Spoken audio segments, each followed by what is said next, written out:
सरगुजा जिला के सीतापुर थाना क्षेत्र के अंतर्गत ललितपुर ग्राम पंचायत में तालाब के ठेका मिले रही से, लेकिन ठेकेदार है तालाब के ठेका के नाम में काम ला लेके सरी के जंगल ला काटे के अंजाम दे है।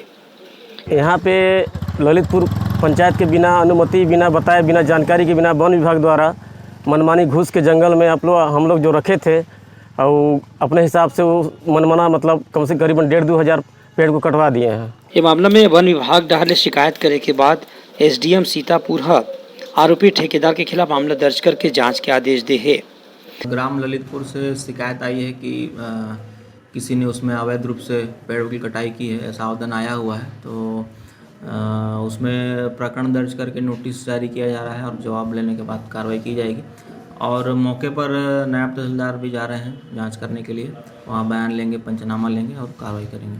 बताया गया है कि ठेकेदार ला केवल तालाब के काम सौंपे गए से फिर वो तालाब के नाम में जगह खाली कर बर कतकों सरी के पेड़ ला घलो काट के अवैध रूप से बेचे के काम करे है। ये मामला में वन विभाग डहर ले जांच करे जाते। हमारे ललितपुर पंचायत का जो जामपानी चपटासरी के पास है, जहाँ वन विभाग वाले तालाब निर्माण का कार्य कराने का यहाँ पास काम चल रहा था, तो चैन वाला जेसीबी भी लगा था और उसके बाद कल चालू हुआ है काम और मशीन को चढ़ा के वहाँ पास जितना पेड़ पौधा था, पेड़ सरई का था और बहुत जो जंगल में रहते हैं सभी प्रकार के पेड़ थे, उसको पूरा कम से कम अगर गाड़ी के हिसाब से आंकड़ा लगाया जाए तो 1.5-2 ट्रक टाइप से अगर कट गया है लकड़ी पूरा। आज गांव वाले पूरा आए, उसके बाद से मतलब काम को रोकने का पूरा यहाँ पास सब गांव वाले इकट्ठा होकर मतलब सब सम्मिलित होकर मतलब यहाँ से वो किए हैं। तो जंगल विभाग ही तो करवा रहे होंगे इसको भाई, जंगल में तो।